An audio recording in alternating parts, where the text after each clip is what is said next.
Road accidents जो कि एक बीमारी की तरह इंडिया के अंदर बहुत तेज़ी से फैल रहा है। अकॉर्डिंग टू रिपोर्ट्स ये बताते हैं कि India is the number 1 country जिसके अंदर रोड एक्सीडेंट्स की काउंटिंग सबसे ज़्यादा है। I mean just look at this PDF जो मेरे को एक road transport corporation of India से मिली, जिसके अंदर इस एक्सीडेंट्स की इंफॉर्मेशन है अबाउट 2018 से लेके 2022 तक की। एंड 2022 तक के अंदर जब मैं पीडीएफ के अंदर और अंदर गया तो 2022 के अंदर सबसे ज़्यादा डेथ्स हुई हैं ओवर स्पीडिंग की वजह से।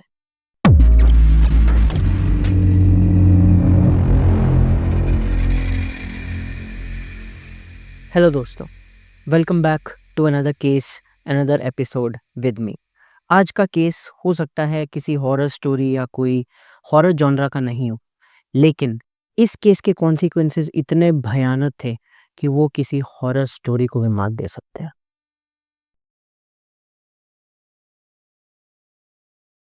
अगर मैं सब लोगों से एक सवाल पूछता हूँ कि आपके चाहने वाले, आपके पेरेंट्स, आपकी भैया, आपके भाभी, आपकी बहन, आपके रिलेटिव्स, जितने भी आपके चाहने वाले हैं, वो दिन रात हमारे लिए काम करते हैं, अपनी फैमिली के लिए काम करते हैं, एंड एक दिन वो रात को घर नहीं आ पाते। आई नो ये थॉट इतना ही ट्रॉमेटाइजिंग है, एंड इसी ट्रॉमेटाइजिंग थॉट के ऊपर बनी है आज की ये केस। 13 मार्च 2025 होलिका दहन की रात को वडोदरा की सड़कों पे हुआ एक बहुत ही भयानक रोड एक्सीडेंट, जिसका कारण ओवर स्पीडिंग था।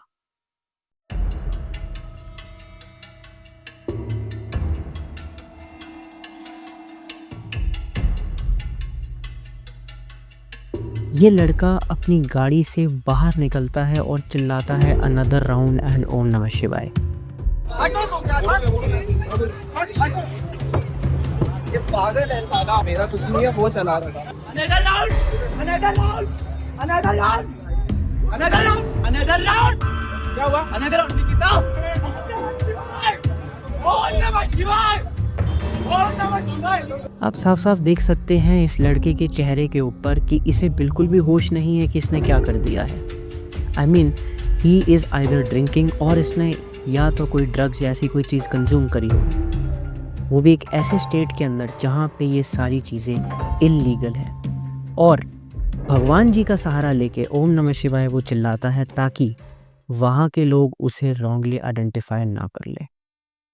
रिपोर्ट्स में पता लगता है कि इस लड़के का नाम रक्षित चौरसिया है, जो कि 3rd ईयर लॉ स्टूडेंट हैं एंड 20 साल के हैं। एंड जब इनसे रिपोर्टर्स ने पूछा कि क्या हुआ, कैसे हुआ, क्या आप अल्कोहल या ड्रग्स का कंज्यूम करके गाड़ी चला रहे थे, तो इन्होंने जवाब दिया कुछ ये।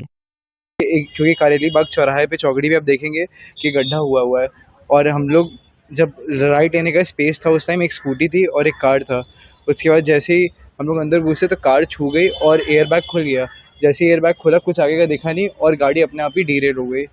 कितनी स्पीड में थी गाड़ी? 50 की स्पीड में तो आराम से थी। आपने दारू किया था? नहीं, कुछ नहीं पिया था मैंने। गांजा कहाँ लिया था? सर मैंने कहीं कुछ भांग कहाँ पी थी? कहीं कुछ नहीं किया था, लेकिन मुझे आज सर ने बताया कि एक लोग की डेथ हो गई है और कुछ लोग इंजर्ड हैं। और ऐसा दुख वुख मनाने का ऐसा कुछ नहीं सर। मैं सबसे पहले उनकी फैमिली से मिलना चाहूँगा क्योंकि मेरी गलती है। अगर वो चाहेंगे कि जो वो चाहेंगे वही होना चाहिए। आई नो बहुत सारे लोगों ने इस केस के बारे में ज़रूर सुना होगा। आप साफ साफ देख सकते हैं कि इस केस के अंदर इन गाड़ी की स्पीड कितनी रही होगी, जबकि गाड़ी की स्पीड 50 किलोमीटर बताई गई है। आप खुद सोचिए कि 50 किलोमीटर की स्पीड पे चलने वाली गाड़ी क्या इतनी ज़ोर की किसी को ठोकर मार सकते हैं कि उसके एयर बैग्स तक खुल जाएं। जब रिपोर्ट्स में चौरसिया से और चीज़ें और सवाल पूछे गए तो इन्होंने अपनी गलती ना बताकर गाड़ी की और रोड की गलती बताई। सिंस ये एक लॉ स्टूडेंट है तो इनको बहुत अच्छी तरीके से पता है कि इंडियन लॉज और जुडिशियल सिस्टम कैसे काम करती है। इन्हें ये भी पता है कि क्या बोलकर ये आसानी से इस केस से निकल जाएंगे। बात करूं अगर मैं इनके फैमिली बैकग्राउंड की, तो इनके पेरेंट्स यानी कि इनके फादर काम करते हैं एक बिजनेस का। इनका बिजनेस वाराणसी के अंदर है जो कि नल्स के ऊपर है। एंड अगर हम नज़र डालते हैं कि किस गाड़ी से ये एक्सीडेंट किया गया था, उस गाड़ी का नाम है Volkswagen Virtus। तो यस, इससे प्रूव होता है कि वो डिसेंट फाइनेंशियल बैकग्राउंड से बिलोंग करते हैं, and this is also another reason जिससे इस केस में वो बहुत आसानी से निकल जाएंगे।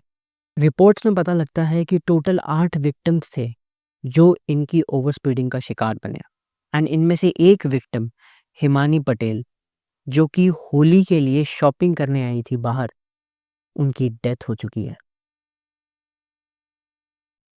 आई गेस इतनी सारी चीज़ें इनफ होगी जुडिशियल सिस्टम को ये समझने के लिए कि how serious this case is.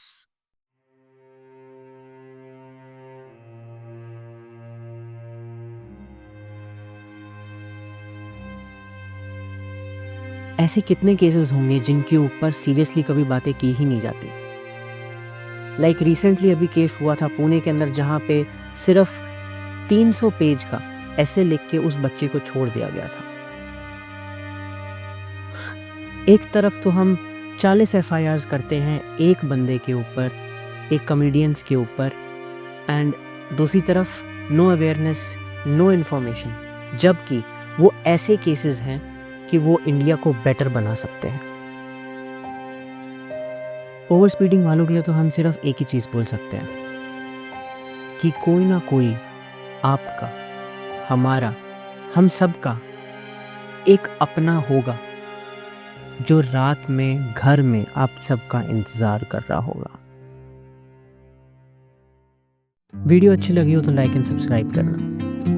हम मिलते हैं आपसे एक और केस के साथ में, एक और एपिसोड के साथ में। तब तक के लिए take care and thank you so much everyone for watching me.